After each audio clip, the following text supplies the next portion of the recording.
হাসনা হেনা ফুলের ইংলিশ হলো jasmine flower. এই পর্যন্ত আমরা তো অনেক ফুল সম্পর্কে জেনেছি, কিন্তু আজকে আমরা হাসনা হেনা সম্পর্কে জানবো। আসসালামু আলাইকুম, হ্যালো গাইস, আমি জয়িতা। আগে আমি এই ফুলটা অনেকবার দেখেছিলাম, কিন্তু নামটা মনে করতে পারিনি। পরে মাম্মি এসে বলল এটা হচ্ছে হাসনা হেনা ফুল। তো আমি এখন ভাবছি এটা নিয়ে কিছু কথা বলা যাক। Jasmine blooms in the quiet of the night, whispering its fragrance to the moon and stars.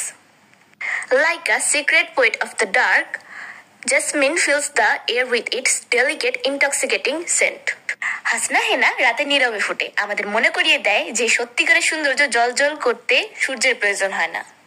একটি মাত্র হাসনা হেনা ফুল পুরো রাতকে স্বপ্নের বাগানে পরিণত করতে পারে। Like a whispered secret in the dark, the fragrance of jasmine lingers long after it has bloomed.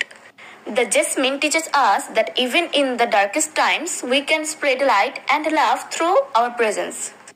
A single jasmine flower can turn an entire night into a garden of dreams. What do you think? Let me know in the comment. Bye. See ya.